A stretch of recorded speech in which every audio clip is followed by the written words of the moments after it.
안녕하세요. DJ 라니입니다. 오늘의 사연 시작해 보겠습니다. 안녕하세요.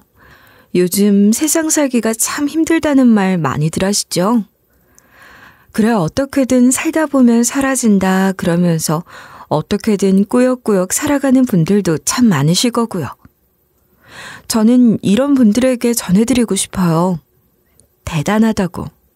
열심히 살아가는 여러분들이 정말 대단하신 거라고 말이죠. 제가 이런 말을 하는 데는 이유가 있습니다. 전 얼마 전까지도 이제는 어떻게 살아야 하나 싶은 그런 생각도 했던 사람이거든요. 많은 식구도 아니었습니다. 저와 남편, 딸아이 이렇게 셋 있는 식구들이 하나씩 제 옆을 떠나가기 시작하니 정신을 제대로 붙잡기가 힘들더라고요. 그러나 중에 그런 일까지 생기니 어이가 없기도 하고 세상이 저한테 왜 이러는 건가 싶기도 하고 말이죠. 아마 제가 왜 이렇게 생각했는진 이후 이야기를 들으면서 차차 알아가시면 될 것 같고, 그럼 이제부터 제 이야기를 한번 천천히 풀어나가 볼게요. 먼저 간단하게 제 소개를 좀 해드리자면 저는 40대 초반의 평범한 주부이자 직장인입니다. 어린 시절 저는 그리 유복한 가정에서 자라진 않았습니다. 아버지는 목수에 어머니는 농사일을 하는 시골에서 볼 수 있는 평범한 가정 속에서 자랐죠. 요즘은 목수가 돈을 많이 받니 노가다라도 전문성이 있으면 많이 번다느니 그런 말들 많이들 하시지만 사실 제가 어릴 때만 하더라도 목수는 그리 많은 돈을 버는 직업은 아니었어요. 농사 역시 어느 정도 규모를 가지지 않으면 마찬가지였고요. 그래서 제 어린 시절은 여러분 생각보다는 가난하게 살았습니다. 그래도 가난하지만 매사 정직하고 성실한 모습으로 살아왔던 부모님의 모습에 저는 큰 영향을 받고 자랐음엔 틀림없었죠. 제가 어떻게 영향을 받았다고 이렇게 호언장담을 할 수 있냐고요? 그건 제 행적을 간단하게 설명해드리면 알 수 있을 거예요. 저는 살면서 학교 외에는 따로 공부를 배우겠다 다닌 곳이 없는 사람입니다. 아무렴요. 새끼 밥 먹는 것도 겨우 했던 집이었으니 그 시골에서 비싼 학원비를 대고 다닌다? 턱도 없는 소리였죠. 물론 부모님은 저에게 모든 걸 해주고 싶어 하셨지만 저 때문에 무리하는 부모님의 모습을 보고 싶진 않았기에 그 누구보다 열심히 공부하며 살았습니다. 그 덕에 대학도 원하던 교대에 합격할 수 있었고요. 하지만 제 생각보다 대학 등록금은 너무 큰 액수더군요. 그래서 첫 등록금은 부모님의 손을 빌려서 해결했지만 그 다음부턴 장학금을 받으며 대학을 다녔습니다. 물론 교대를 갔으니 교육학을 전공한 건 당연했고요. 전 학기 모두 장학금을 받는 일은 생각보다 쉽지 않았어요. 거기다 생활비를 벌기 위해 중간중간 아르바이트를 쉴 수도 없는 노릇. 그 탓에 누구보다도 연애하고는 거리가 먼 인생이 저였죠. 그런 노력 덕분인지 저는 졸업 후 곧바로 초등학교 교사가 될 수 있었고 아이들과 함께하는 일은 그 어떤 다른 일보다 보람차고 행복했습니다. 거기다 그렇게 일하면서 교사 동료로 만난 남편과 연애 끝에 결혼도 할 수 있었고요. 남편은 당시 제가 처음으로 부임했던 학교로 정근을 오게 된 5년 차, 나름 베테랑 교사였습니다. 첫 부임이라 아직 많은 것이 서툴던 제게 많은 도움을 준 고마운 사람이기도 했죠. 성실하고 마음씨 따뜻한 사람. 그런 사람에게 푹 빠지게 된 건 어찌 보면 당연한 일일지도 모르겠네요. 하지만 그리 오래가진 않았어요. 30이 넘어 겨우 생긴 딸아이에 누구보다도 뛸 듯이 좋아했던 사람이지만 결국 딸이 태어난 지 3년 만에 사고로 세상을 떠났거든요. 지금 생각해도 정말 눈물이 나는 일이지만 그의 마지막 모습은 그 누구도 뭐라 할 수 없는 참 교육자의 모습이었습니다. 왜 참 교육자였냐고요? 그건 남편이 당한 사고가 바로 앞서가던 아이를 향해 돌진하는 차를 보고 그대로 몸을 날려 구한 일이기 때문입니다. 그 덕에 남편이 사고를 당한 자리엔 한동안 국화꽃이 한아름 쌓여있기도 했죠. 그래서 그런지 남편의 장례식엔 어른들보다 학생들이 더 많았습니다. 저에겐 누구보다 슬픈 날이었지만 찾아오는 조문객들을 보며 그래도 이 사람 가는 길은 따뜻하겠다 싶어 속으로 슬픔을 삼킬 수 있기도 했죠. 남편이 떠난 뒤로도 저는 눈꽃 뜰 새도 없이 바쁜 생활의 연속이었어요. 딸아이는 겨우 3살. 누구보다 부모의 손이 필요한 시기였기에 벌이는 줄어들더라도 저는 아이를 위해 육아휴직까지 냈죠. 그렇게 5살이 될 때까지도 아이는 건강하고 남편을 닮은 밝은 미소를 가진 사랑스러운 아이로 자랐습니다. 저에겐 누구와도 바꿀 수 없는 보물 같은 딸이었죠. 그러다 딸이 6살 되던 해 믿을 수 없는 일이 일어났죠. 아직 6살밖에 되지 않은 아이가 암이라는 거예요. 그것도 치료가 어렵다는 희귀한 판정이었죠. 세상이 무너지는 것만 같았습니다. 그저 다리가 아프다는 말에 성장통이려나 싶었는데 어느 날부턴가 이상하게 다리 한 부분이 퉁퉁 부어있길래 이상하다 싶어 검사를 받은 거였는데 암이라니 어떤 부모가 그렇습니까 하고 믿겠어요. 저 역시 의사 선생님을 붙잡고 울었습니다. 그럴 리가 없다. 내 딸은 절대 암일 리가 없다고 말이죠. 하지만 의사 선생님의 판정은 달라지지 않았어요. 고륙종암, 뼈나 근육에 생기는 암으로 늙은 사람들보다 젊은 사람들이 더 많이 생기는 암이더라고요. 요즘 같은 세상에 약도 잘 나와 있는데 저는 완치될 수 있냐 물었지만 이 고륙종암은 그 증상과 종류가 너무나 다양해서 이미 딸 정도로 진행이 되면 5년 생존율이 20% 이하라는 겁니다. 의사 선생님은 더 정밀한 검사를 위해 한동안 입원할 것을 권유했고 저는 딸이 검사를 받는 내내 울음으로 밤을 지새워야 했습니다. 그러다 아이가 저를 걱정하는 눈빛에 다시 일어서기로 결심했죠. 어떻게든 생존율이 0%가 아니라면 딸을 살리기 위해 모든 방법을 다 동원해야 한다고. 제가 이렇게 힘없이 늘어져 봤자 딸에겐 아무 도움도 안 된다고 말이죠. 그러나 하늘은 무심했습니다. 먼저 간 그이도 그 먼 곳에서는 방법이 없었는지 말이죠. 아이는 이제 얼마 살지 못할지도 모른다는 검사 결과가 나왔고 지푸라기라도 잡는 심정으로 저는 그 작은 아이의 몸에 손을 댈 수밖에 없었습니다. 그렇게 병원과 집을 오가는 힘든 생활의 시작이었지만 저보다 힘들었을 작은 아이는 끝까지 웃음을 잃지 않았어요. 그런 딸을 보면서도 어떻게든 딸을 위해 노력하자. 제가 할 수 있는 일은 딸을 위해 최대한의 사랑과 시간을 주는 것뿐이었죠. 하지만 이 생활도 길지는 못했습니다. 결국 저는 친정의 딸아이를 맡길 수밖에 없었거든요.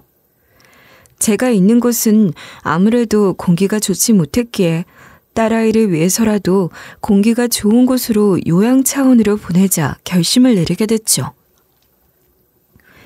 거기다 제 친정 부모님이라면 저 대신 더 많은 시간 아이와 함께 지낼 수 있을 것이고 말이에요. 오히려 아이는 이런 제 결정을 덤덤히 받아들였죠. 의사들의 시한부 선고보다 딸은 더 오래 살았습니다. 당시 수술을 진행했던 의사는 딸의 시간이 고작 1년 남짓 남았다 했지만 의사의 말과는 달리 딸은 그 힘들다는 항암도 견뎌내며 저보다 훨씬 덩치가 큰 어른들보다 더 잘 견뎌내 주었죠. 가끔 딸을 보면 오히려 어린 딸이 저보다 더 살 의지를 불태우는 것 같기도 했고요. 그렇게 8살이 올라가던 때 유치원 생활을 제대로 한 아이가 아니라 다른 친구들에 비해서 부족한 점도 많았지만 그만큼 친구들에 대한 갈망이 컸습니다. 마냥 밝기만 한 아이라 그렇게까지 고집을 피울 줄은 꿈에도 몰랐죠. 엄마, 나도 학교 나도 학교 다닐래요. 옆집 희성이는 나랑 나이도 같은데 학교 간다 그랬단 말이야. 우리 딸 연수. 엄마도 연수가 학교 다니면 좋지. 그런데 연수는 다른 친구들이랑 다르게 움직이면 힘들잖아. 아니야, 나 많이 나아졌어. 나도 희성이처럼 친구들 많이 만들고 싶단 말이야. 엄마 선생님이니까 엄마가 내 선생님 하면 되는 거 아니야? 전보다 훨씬 건강이 나아졌다고 해도 아직 안심할 수는 없는 노릇. 저는 어떻게든 어린 딸을 설득하려고 했지만 생전 처음으로 부리는 고집을 어떻게 막을 순 없더라고요. 그래서 결국 친정엄마에게 부탁을 해서 학교를 다니게 됐습니다. 하지만 아무래도 또래 아이들에 비해 작고 연약했던 아이라 도시에서 학교를 다니게 할 수는 없었어요. 마음 같아선 제가 있는 학교에 같이 다니고 싶었지만 그러기엔 이제 와서 다시 도시에서 살자기엔 아이의 건강이 다시 나빠지진 않을까 걱정이 되기도 해서 시골에 있는 학교에 보내기로 마음먹었죠. 딸은 학교에 다니기 시작한 뒤로 전보다 더 건강해진 것 같았습니다. 주말마다 내려가서 딸을 만날 때 딸의 입에서 제잘거리는 소리가 멈추지 않았죠. 저에겐 그런 딸의 목소리가 그 어떤 음악보다도 아름답게 들렸습니다. 희망에 가득 차 앞으로의 일이 모두 잘 풀릴 것만 같은 그런 희망을 가지게 만들었죠. 그런 딸의 입에서 가장 자주 오르락 내리락 한 것은 친구 외에도 또 하나가 더 있었는데요. 그건 바로 딸이 다니는 학교의 교장 선생님 이야기였습니다. 엄마, 나 학교 다니고 얼마 안 있어서 새로운 교장 선생님이 오셨거든? 그 교장 선생님이 나 엄청 예뻐해 주신다? 수업도 막 해주시고. 어머, 그랬어? 교장 선생님은 보통 수업이나 이런 건 안 하실 텐데 어떤 수업 들었어? 교장 선생님이 제일 잘하시는 과목은 산수랬어. 친구들은 다 잘하는데 나만 몰라서 솔직히 속상했거든. 그런데 교장 선생님이 나한테 학교 마치고 30분씩 수업해 주셨는데 다음 시간에 100점 받았다니까? 딸은 100점 맞은 시험지를 제 눈앞에서 흔들면서 아주 뿌듯한 표정을 짓는데 저도 그런 딸이 대견스러워서 같이 웃어주었습니다. 그 뒤로도 딸은 저를 만날 때마다 학교 교장 선생님 이야기를 하곤 했어요. 어느 날은 교장 선생님은 정말 멋진 분이라면서 저도 나중에 같이 만나봤으면 좋겠다고 그러더군요. 그런 딸의 모습에 처음으로 만난 가족 아닌 어른에게 존경심이라도 생긴 건가 했습니다. 그 교장 선생님이란 사람은 정말 아이들을 좋아하는 사람인지 평소에 딸 외에도 학교 학생들에게 이것저것 많이 신경을 써준다고 했거든요. 그런데 하루는 딸이 하는 말을 그대로 넘겨듣기 힘들더라고요. 시골에서 구하기도 어려운 과자를 들고는 쫄래쫄래 오더니 이걸 전해준 사람이 글쎄 할아버지라는 겁니다. 엄마, 저번에 할아버지가 이거 엄마랑 같이 먹으라면서 줬어. 할아버지? 누구 말하는 거야? 옆집에 희성이네 할아버지 말하는 거니? 아니, 교장 할아버지. 나보고 그냥 할아버지라고 부르래. 그러면서 이렇게 맛있는 것도 챙겨주셨다? 연수야, 교장 선생님이 왜 할아버지야?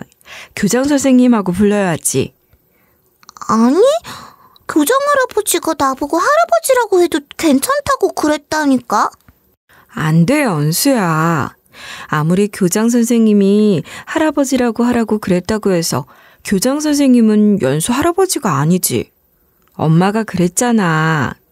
연수한테 할아버지 할머니는 같이 사는 외할머니 외할아버지밖에 없다고. 그런데 다른 사람 보고 할아버지라고 하면 어떡해. 그래도 교장 할아버지는 할아버지라고 불러도 된다고 했단 말이야. 엄마 왜 그래? 왜 교장 할아버지는 할아버지라고 부르면 안 돼? 그건 말이야. 연수가 밖에서 교장 선생님을 할아버지라고 부르면 다른 사람들이 이상하게 볼 수 있어서 그래. 연수 진짜 할아버지도 아닌데 교장 할아버지 하면 다른 어른들이 연수랑 교장 선생님 이상하게 생각할 수도 있어. 그러니까 할아버지 말고 그냥 교장 선생님하고 해야 해. 알겠지? 솔직히 엄마 입장에서는 아이의 말을 그대로 듣고 있기 어려웠습니다. 아무리 그래도 교장 선생님이 할아버지라고 부르라고 했다니 말이에요. 저는 교장 선생님이란 사람을 할아버지라고 부르고 싶다는 아이를 잘 타일렀습니다. 막말로 제 말처럼 밖에서 교장 선생님이란 사람을 할아버지라고 불렀다가 오해라도 하는 사람이 생길 수도 있는 거잖아요. 이 작은 시골 마을에서 그런 작은 이슈가 얼마나 크게 와전될 수 있는지 아는 저로선 조심해야 할 필요성을 느꼈죠. 그렇게 아이는 병을 이겨내고 잘 커가는 듯 싶었는데 그건 오산이더군요. 마냥 잘 이겨내고 있는 것만 같던 아이는 결국 다시 입원할 수밖에 없었습니다. 한참 또래 아이들과 뛰어놀고 싶을 저희 딸. 그런 딸아이는 결국 다시 병원에 갇히고 말았죠. 그래도 이전보단 병실이 삭막하진 않았어요. 딸이 병원에 입원하게 됐다는 소식에 친구들이 병원 안이랍시고 찾아오는 일도 있었고 시골에 내려가 있는 동안 옆집 아이와 많이 친해졌는지 옆집 어머님이 아이를 데리고 병원을 찾아오기도 했으니까요. 물론 다시 아파 입원한 딸의 곁을 온전히 지키고 싶은 마음은 굴뚝 같았으나 저는 일 때문에 매일같이 딸의 곁을 지킬 순 없었습니다. 그리고 다시 시작된 딸의 병원비를 위해서라도 일을 멈출 수도 없었죠. 부모로서 곁을 지키고 싶지만 또 부모로서 아이를 위해 해야만 하는 일 때문에 저와 아이는 지금까지처럼 주말에만 얼굴을 보고 지낼 수밖에 없었어요. 이런 제 결정이 어떤 분들은 아픈 아이를 두고 어떻게 그런 정없는 결정을 할 수 있냐 하시겠지만 제가 하는 직업이 그렇습니다. 교사라는 직업은요. 아이들을 담당하다가 휴직을 하고 다시 일선에 돌아오고 하는 일이 잦을수록 신뢰를 잃는 직업입니다. 아무래도 그렇겠죠. 여러분 생각에도 쭉 길게 아이를 봐주는 선생님과 사적인 일 때문에 자주 일을 쉬고 돌아오는 선생님. 어느 쪽이 신뢰가 가겠습니까? 그런 것 때문에 사실 예전에 한번 길게 휴직을 했던 저는 더 이상 쉬기도 눈치가 보였어요. 요즘은 출생률이 예전 같지 않아서 지금 일을 쉬었다가는 언제 또 발령을 받을지 그 누구도 모를 수도 있고요. 아무튼 그래서 아픈 아이 옆에 온전히 시간을 내서 있어주기란 저에겐 힘든 일이었습니다. 하여튼 제가 이런 상황이라 주말만 아이를 보러 갈 수 있었는데요. 이마저도 일이 많아지면 하루도 채 있지 못하는 경우도 있었습니다. 그런데 하루는 내려갔더니 친정 엄마가 그러는 거예요. 연수 학교 교장 선생님 말이야. 정말 애들을 좋아하시는 모양이더라.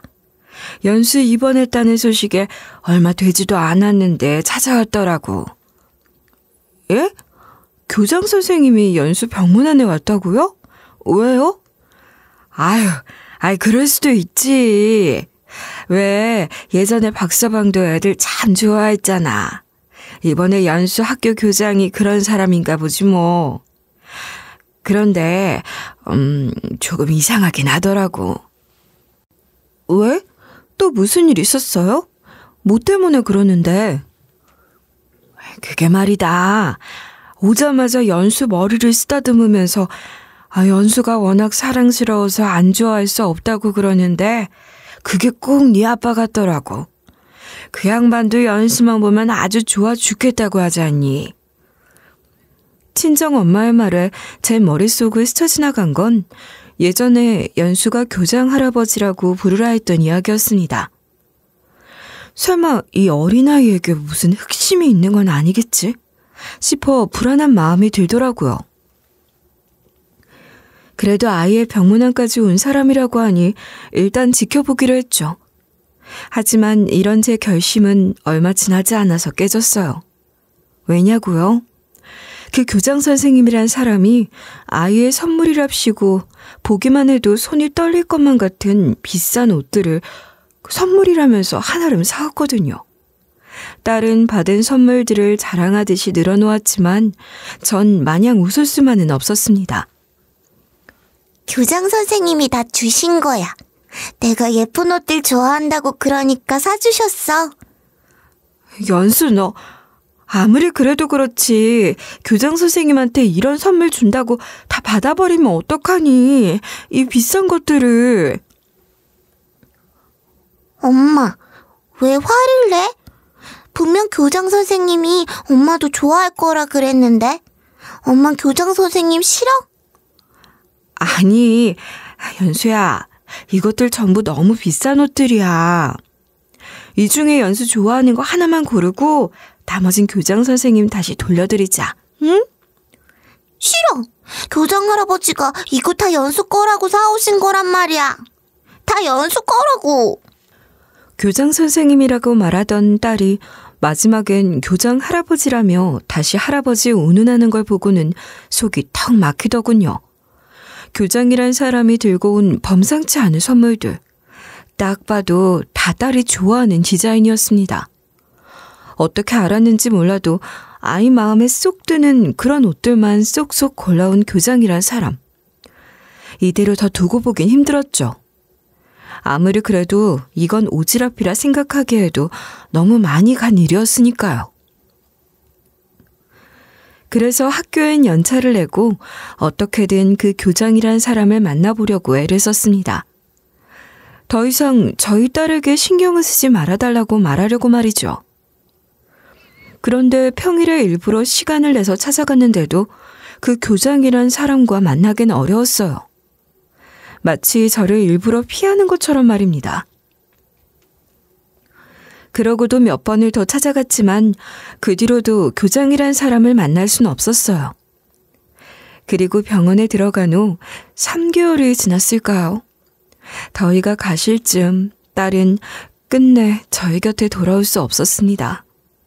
딸이 그렇게 힘들어하면서 남긴 마지막 말은 아주 우습게도 딸에게 이상하리만큼 정성을 쏟던 교장 선생님을 꼭 만나보라는 말이었죠. 딸의 임종을 지키면서도 눈물보다는 딸이 남긴 그 말이 머릿속에서 계속 맴돌았어요. 왜 딸까지 교장이란 사람에게 특별한 의미를 부여했던 건지, 왜 교장이란 사람은 내가 직접 찾아갔을 때 머리 한 톨도 내비치지 않았는지, 지금 이게 어떻게 된 상황인지, 눈을 감은 딸의 곁에서 한참을 생각해야만 했죠.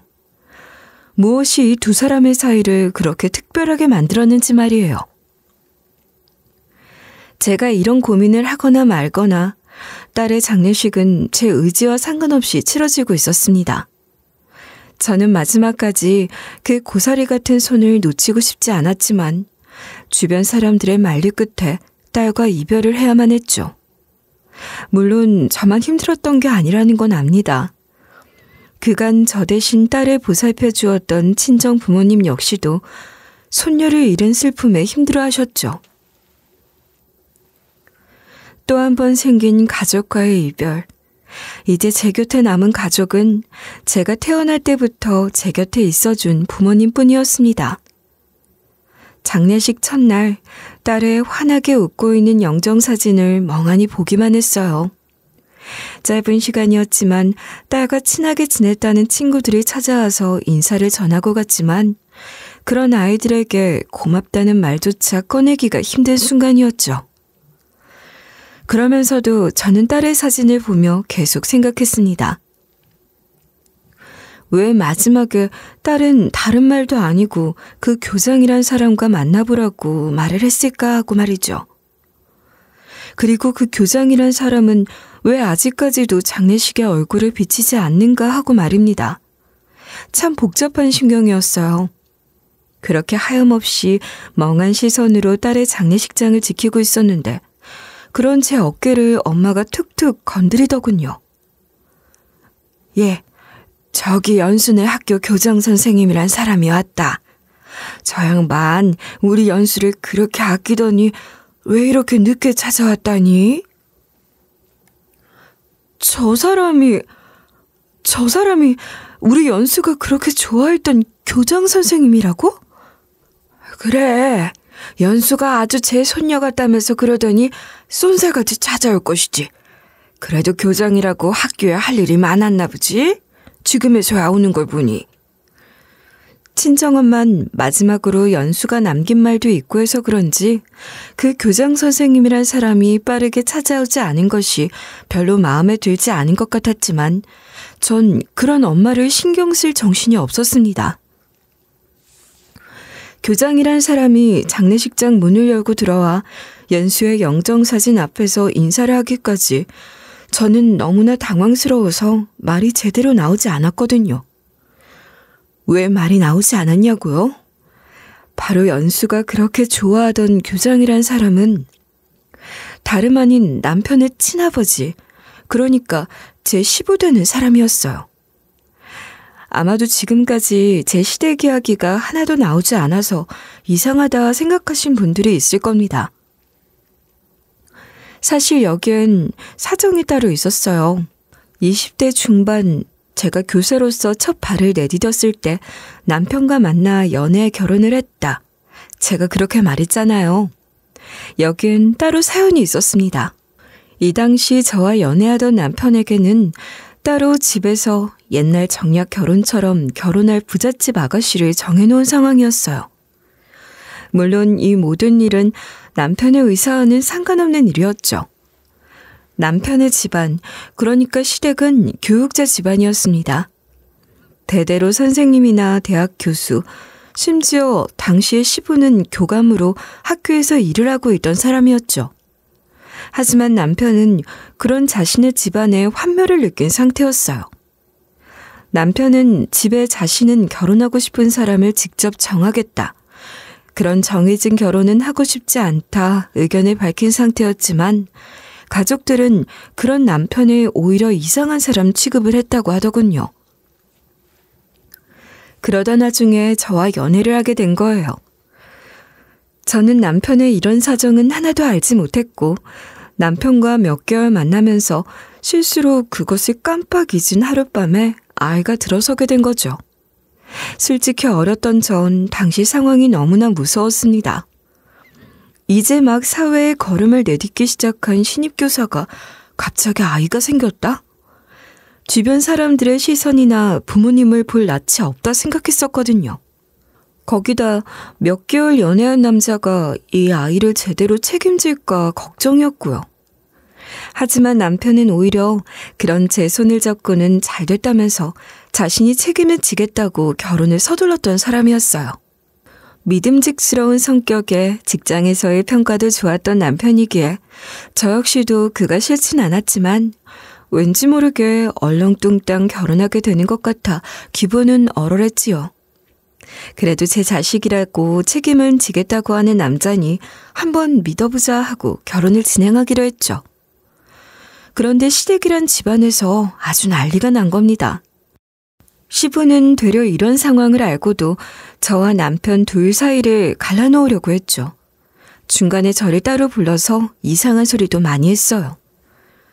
어디서 굴러들어온 앤진 모르겠지만 아버지가 목수에 어머니란 사람은 밭일을 하신다지? 너도 알다시피 우리 집안은 대대로 교육자 집안이다. 너 같은 애가 들어올 수 있는 그런 집안이 아니란 말이다. 그래도 제 뱃속의 아이는 그 사람 아이예요. 그 사람이 자기 아이를 책임지겠다고 했다고요. 그럼 애만 놓고 가면 되겠구나. 걘 이미 정해진 제 짝이 있어. 애는 우리가 키울 테니 걱정 말고 우리 아들 생각한다면 그냥 네가 손을 놔라. 당시 어린 나이였지만 저 역시 사회에 발을 디딘 사람. 이 시부가 하는 소리가 얼마나 얼토당토 않은 이야기인진 한 번에 알아들을 수 있었습니다. 그 뒤로 제가 이런 이야기를 들었다는 걸 알게 된 남편은 시댁과 대판 싸우게 됐고요. 남편과 시댁 사이는 팽팽해져 끊어질 것 같은 끈 같은 상황이 되었죠. 그러다가 시무란 사람은 제게 아이는 죄가 없다며 한약을 지어주기도 했어요. 처음엔 시부란 사람만 우리 사이를 미워하는가 보다 싶어 이왕 이렇게 된 거 시모와는 잘 지내보자는 마음에 감사하다는 인사를 전하고 그 약을 먹으려고도 했는데요. 남편이 자기 집사람은 그럴 리가 없다면서 한약을 다 버리자고 하더라고요. 그런데 남편의 말이 옳았던 거예요. 혹시나 싶어서 한의원에 어떤 약인지 한번 물어봤는데 애가 떨어지는 약이라고 하더라고요. 경악을 했죠. 남편은 당연히 이 일로 엄청나게 화가 났고 시댁과는 그 뒤로 손절하겠다 선언을 했죠. 하지만 불행은 이게 다가 아니었어요. 이런 사이에서 저 역시도 엄청난 스트레스를 받아 결국엔 이때 생긴 뱃속의 아이는 잃어버렸거든요. 어린 나이에 이런 일을 겪은 바람에 저는 한동안 제정신으로 다닐 수가 없었고요. 남편은 시댁을 찾아가서 아주 한바탕 뒤엎어버리곤 완벽하게 자신의 시댁 사람들과 연을 끊어버렸습니다. 사실 이런 상황 속에서 저희 친정 부모님은 남편과 제가 결혼했다는 사실도 모르셨어요. 그도 그럴 게 남편이 어떻게든 저희 관계를 지키겠다며 결혼식보단 혼인신고를 먼저 진행했거든요. 이후 시댁과 손절한 후에 남편과 함께 친정을 찾아 발이 손이 되도록 빌고 나서야 친정 부모님에게 용서를 받았고요.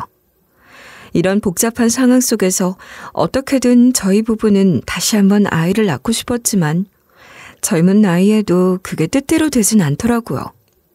왜였는진 지금도 잘 모르겠어요. 아마 한번 잃어버린 슬픔 때문에 아이를 가진다는 그 생각이 불안했던 탓인지 아니면 제가 아이를 가지면 그 아이와 남편 모두를 시댁이 다시 뺏어갈지도 모른다는 생각 때문이었는지 결국 저희는 제가 31살이라는 많지도 않은 나이에 난임 치료를 받게 되었고 어렵게 생겨서 태어난 아이가 바로 저희 딸아이였습니다.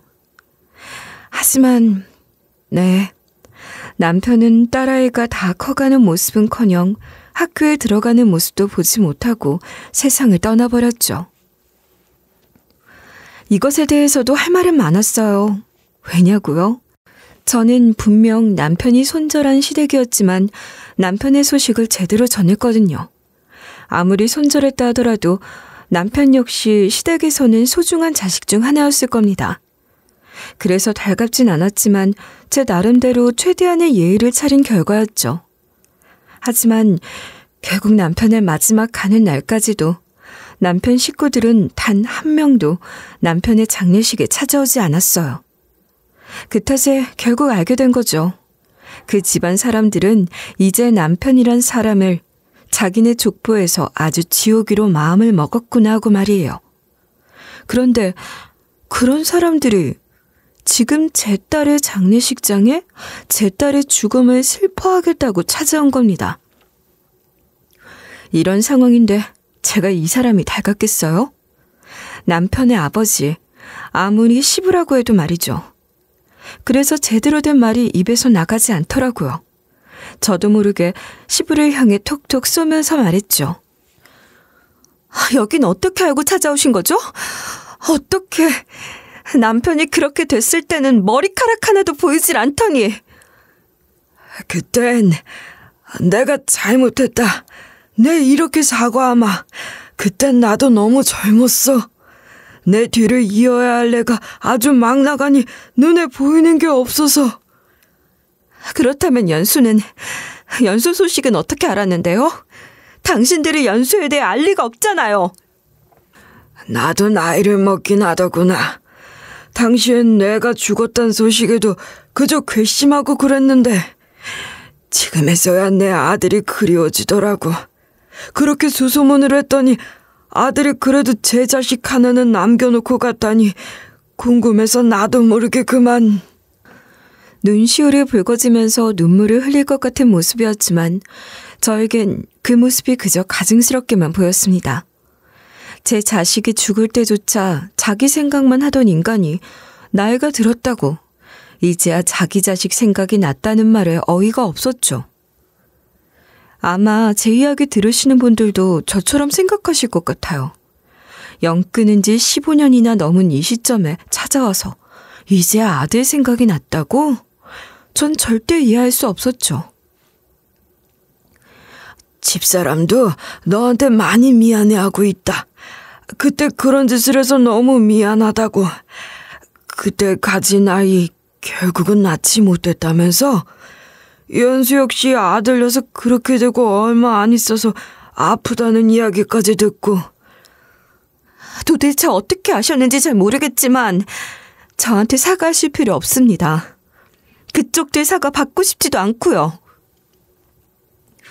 그래, 우리들을 용서할 수 없겠지. 하지만 나 역시도 힘들었다. 아들 녀석이 그렇게 가버리고 하나 남은 손녀마저 아프단 소식을 들었을 때 얼마나 후회했는지 아니?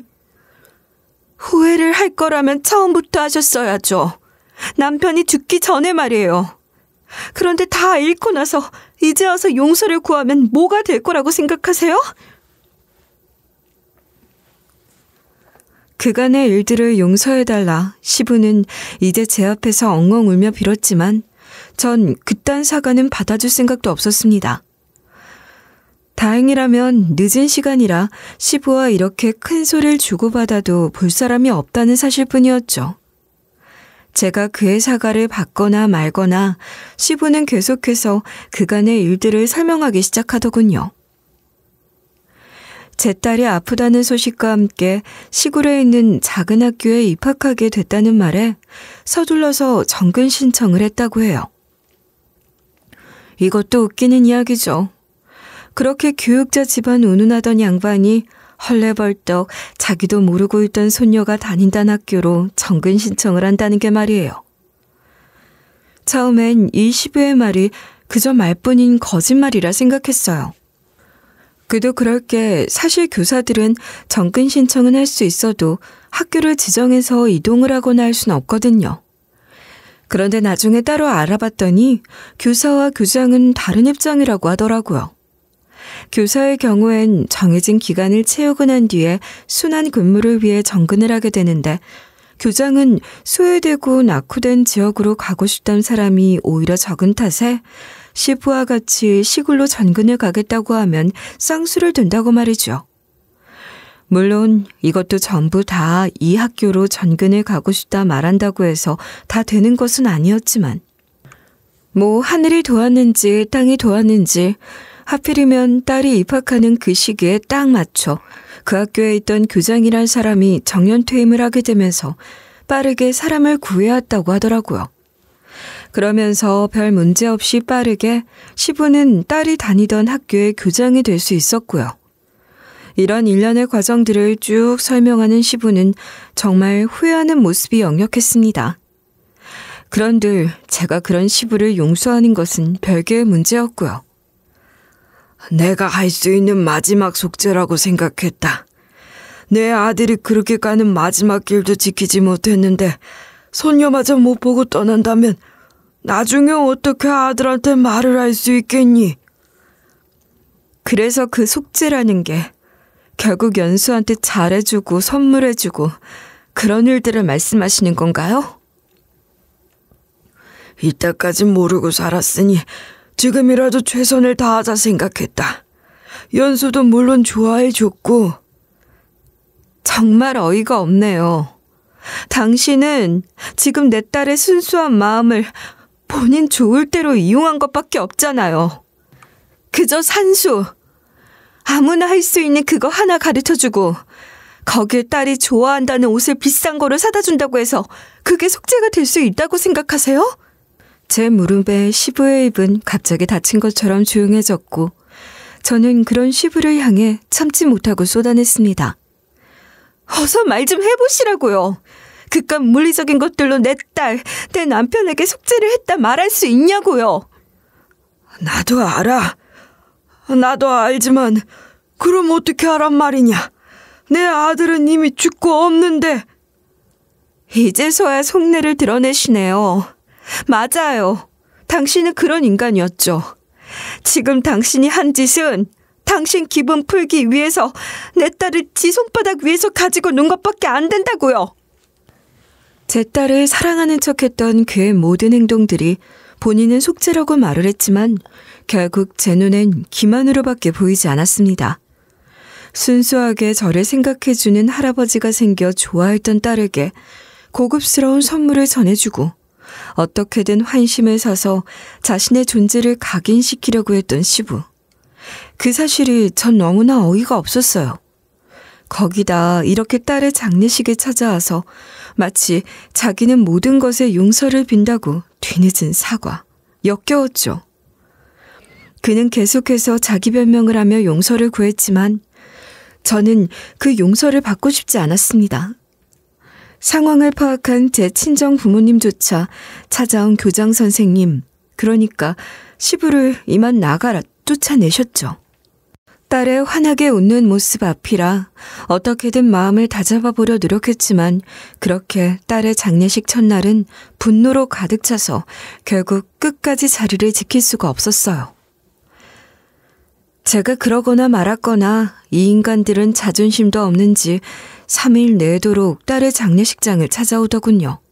더 웃긴 사실은 저에게서 큰 소리가 나온다는 사실은 알고 있었는지 사람이 없을 만한 시간만 되면 나타나서 용서를 빌었다는 겁니다. 시모 역시 찾아와서 시부가 그동안 많이 힘들어했다면서 그만 용서해달라 빌었지만 전 더 이상 그들의 이야기를 듣고 싶지 않았어요. 그래서 그대로 그들을 문전박대했죠. 이 둘의 3일 동안의 행동이 궁금하시다고요? 아마 들으시면 어이가 없으실 거예요. 첫날은 그렇네요. 앞서 말씀드린 것처럼 조문객들이 자리를 거의 다 비운 늦은 저녁 시간에 찾아와서 시부란 사람이 용서를 구했습니다. 결과는 당연하게도 그런 용서 따위는 절대 받아들일 수 없다. 시부를 버선발로 내쫓아버렸고요. 둘째 날엔 이제 시모까지 대동해서 왔더라고요. 시부는 어제 저한테 된통 당하고 나서 그대로 들어올 용기는 없었는지 먼 발치에서 그저 지켜만 보고 있었고요. 시모가 다가와서 저에게 편지 하나를 내미는 겁니다. 이거라도 받아주세요. 남편이 정말 그 일로 많이 후회하고 있습니다. 당신도 자식 가진 엄마라면 이해하잖아요. 저한테 지금 이해를 구하신 건가요? 정말 뻔뻔도 하시네요. 저는 당신들 얼굴을 보기도 싫었음에도 당신들에게 내 남편의 소식을 전했어. 그런데도 당신들은 끝내 자기 자식 마지막 가는 길까지 찾아오지도 않았지. 그런데 무슨 후회를 해요? 그건 저희도 할 말이 없습니다. 그땐 저희도 많이 젊었어요. 그래도 저 사람이 손녀딸에게 잘해주려고 했던 건 다 진심이었다고요. 당신도 다 듣고 봤잖아요. 진심이라고 하셨어요? 지금 그게 진심이었다고요? 진심이었다면 15년 전에, 아니, 당신 아들이 죽었을 때 찾아왔어야죠. 이제 와서 자기들 죄책감 덜어내고 싶어서 뒤늦게 제 딸한테 선물 주고 찾아온 게 진심이라니 너무 웃기지 않나요? 시모는 제 말을 듣고는 편지를 들고 있는 손을 벌벌 떨었습니다. 하지만 그런 모습을 보고도 전 냉정하게 돌아서서 다시 딸의 빈소를 지켰죠.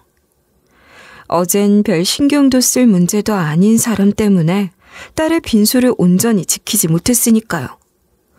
들어오지도 못하고 입구에서 주저앉아 오는 시부모의 모습에 친정엄마는 이쯤이면 됐다면서 그 둘을 용서하라고 했지만 전 절대 그 둘을 용서할 수 없었어요. 애초에 정말로 후회를 하고 있었다면 남편의 장례식장에 찾아왔어야 말이 맞는 거잖아요. 그렇게 딸의 마지막 장례식 날, 이 시모와 시부란 사람들은 지겹지도 않은지 이제는 뻔뻔하게 와서는 마지막 인사는 하게 해주는 게 도리가 아니냐며 엄연히 자기들도 제 딸의 가족이라고 말을 하는데 화가 나서 저도 모르게 딸의 빈수에 누워있던 국화꽃다발을 들어서 그들한테 집어던지며 말했습니다. 그 가족이란 말 2번 다시 하지 마세요. 제 딸이고 제 남편의 자식이지 당신들 가족 아니니까. 우리도 그간 많이 반성하고 많이 후회했다. 너만 지금 힘든 게 아니라고. 나 역시 예쁜 손녀딸을 잃은 하랩이다. 어떻게 그 입에서 할아버지란 소리가 나올 수 있죠? 할아버지란 소리 하고 싶으셨으면 아이가 크기 전에 찾아왔어야죠. 아프기 전에 찾아왔어야죠. 당신들 두 사람은 절대 내 딸 마지막 길에 찾아오지도 마세요. 딸 화장터랑 납골당까지 쫓아온다면 당신들 이야기를 어디서 어떻게 하게 될지 나도 모르겠으니까. 제 이런 태도에도 두 사람은 아랑곳 않고 딸의 빈소에 기어코 국화꽃을 놓고 갔고, 저는 이런 사람들이 교육자라는 게 너무나 소름이 돋고 화가 났습니다. 이런 사람들이 가르치는 아이들은 무슨 죄가 있겠어요. 안 그렇습니까? 그래서 전 딸의 장례식을 마친 뒤 곧바로 작업에 착수했습니다. 이 앞과 속이 다른 인간들을 더 이상은 두고 볼 수가 없었죠. 저는 조용히 딸이 다녔던 초등학교 학생들 학부모를 찾아가 교장, 그러니까 시부의 과거에 대한 이야기를 은근히 퍼뜨리고 다녔습니다. 당연히 그런 사람인 줄 몰랐던 학부모들은 깜짝 놀라며 믿으려 하지 않았지만 제가 그 산 증인이나 다름없는 며느리였으니 믿지 않을 수 없었죠. 소문을 들은 학부모들은 자연스럽게 교장을 신뢰하지 않게 되었고 결국 학교에서 그는 쫓겨나다시피 전근을 가야만 했습니다. 아직 임기가 남아있던 도중이었지만 학부모들이 교장이란 사람을 원치 않는다고 언성을 내니 아마 시도교육감도 어쩔 수 없었을 거예요. 이게 교장이란 직책은 시도교육감과 충분한 이야기를 통해 근무 기간 등 계약 조건들이 다 따로 있거든요. 정확하게는 당사자들만이 알 수 있는 부분이라 시부가 어떤 조건으로 그 학교에 가게 된 건진 저도 잘 모르니까 말이에요. 아마도 모르지만 충분한 타격이 있었을 거라 생각합니다. 그렇지 않으면 그렇게 자기 체면 치레하는 사람이 조용하게 학교를 떠날 리가 없으니까요. 하지만 이 뻔뻔한 인간, 떠나는 마당에도 저한테 조용히 찾아왔더라고요. 그러면서 하는 말이 제 복장을 터지게 만들었죠. 일 전부 네가 만든 일이라는 건 알고 있다. 네 바람대로 나는 이제 모든 걸 내려놓고 떠날 생각이야.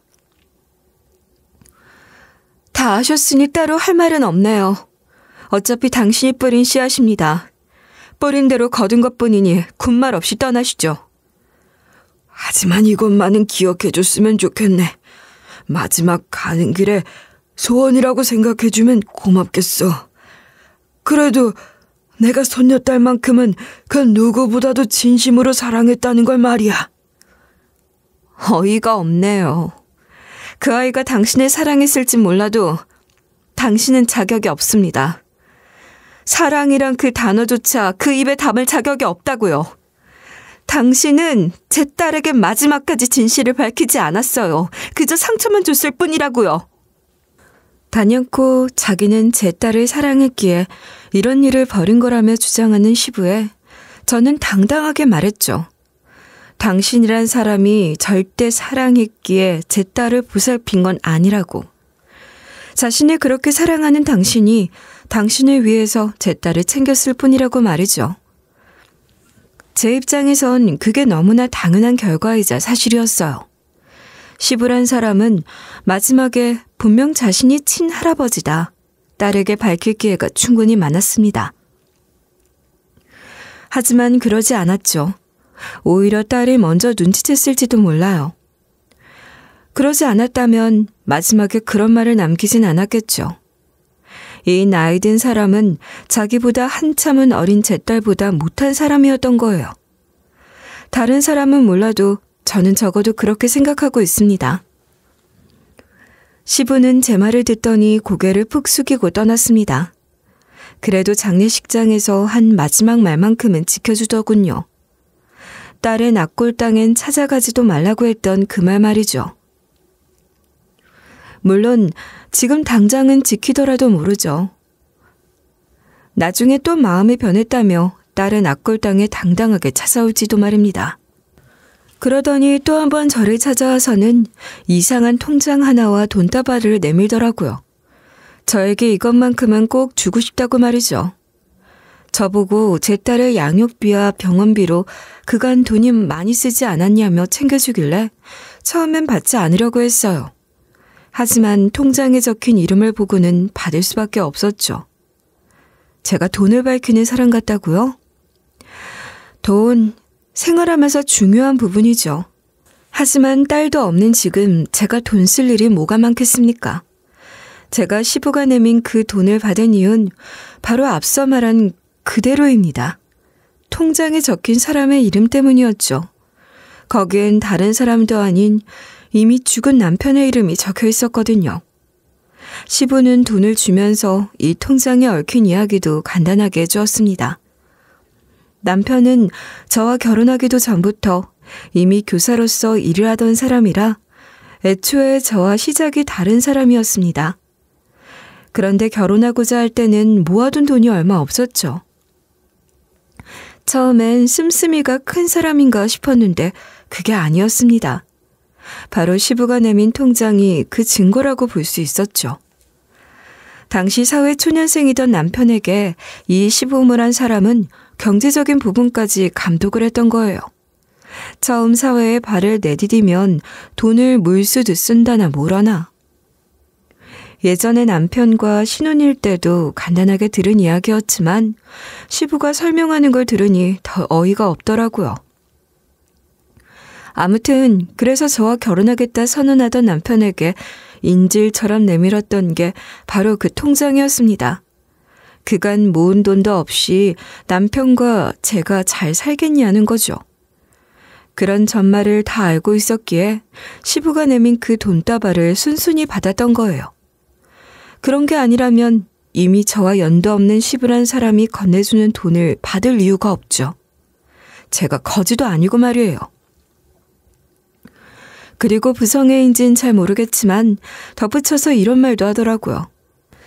제 남편이 그대로 두고 떠나 남은 적금 기간엔 본인이 돈을 넣었다면서 결국엔 이것도 생색을 내고 싶어서 꺼낸 말이구나 싶었습니다. 그래서 시부가 넣었다는 돈이 얼마인지 듣고는 그 돈은 당장 그 자리에서 돌려주었죠. 안 받겠다 손살을 치긴 했지만 제가 돈을 내밀고 아무 말도 없이 서 있으니 그대로 그 돈을 들고는 터덜터덜 돌아가더군요. 참 마지막까지 절대로 용서할 마음이 들지 않게 행동하는 사람입니다. 아주 머리 아픈 일이 많았지만 저는 딸의 유품을 정리하면서 이제는 마음의 정리도 함께 시작하는 중입니다. 어린 딸이 남긴 흔적들은 많진 않았지만 여전히 눈에 보이는 족족 제 마음을 슬프게 했죠. 하지만 꼭 슬픈 일만 있는 것은 아니었습니다. 어떤 물건을 보면서는 딸과 행복하게 웃고 떠들었던 기억, 딸이 제 것을 나눠주는 양 저에게 주었던 사랑이 가득 담긴 선물. 마지막 가는 순간에도 많이 힘들었을 텐데 웃으면서 저를 보았던 누구보다 사랑스러웠던 제 딸. 이제는 작별의 순간이었죠. 딸을 아무리 사랑한다지만 제가 이토록 저 때문에 힘들어한다는 걸 알면 하늘에서도 푹 쉬기 어려울 테니까요. 마지막으로 유품을 정리하며 이젠 새 출발을 할 때구나 다짐을 하게 됐습니다. 그리고 시부가 저에게 준 돈 있죠? 그것들은 저희 딸처럼 희귀병에 걸린 사람들을 위해 쓰고 있는 중입니다. 그렇게 많지도 적지도 않은 돈이지만 어쨌든 남편이 남긴 소중한 유품. 생전 남편이 했을 법한 일을 생각해서 딸과 같이 힘들어하는 아이들을 위해 전부 사용하려고요. 물론 이렇게 마음 정리를 한 저와 같이 제 딸을 함께 키워주었던 친정 부모님 역시 가끔씩 딸을 그리워하는지 옆집에 있는 아이와 함께 이야기를 하는 날이 많아졌습니다. 아마 그 아이와 나누는 이야기 속에서 딸의 흔적을 하나라도 더 찾고 기억하려는 게 아닌가 싶어요. 저처럼 원치 않는 일로 인해 가족을 다 잃어버린 사람들은 많을 것 같습니다.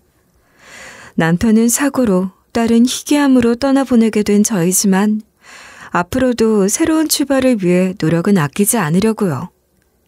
40대 초반, 적다면 적고 많다면 많은 나이, 제가 살아생전 그들을 그리워하고 괴로워하는 모습을 보여줄 바에는 행복하게 잘 살고 보람찬 인생을 보내는 모습을 보여주는 게 낫지 않을까요? 다시 꺼내기엔 어렵고 힘든 이야기였지만 전 힘든 나날을 보내고 있을 분들을 위해 희망을 잃지 않으셨으면 좋겠다는 생각에 사연을 보내게 되었습니다. 마지막 제 넋두리 같은 말까지 모두 들어주신 분들에게 감사하다는 인사를 전해드리고 싶고요. 올 한 해도 하시는 일 모두 잘 풀리시길 바라겠습니다. 감사합니다.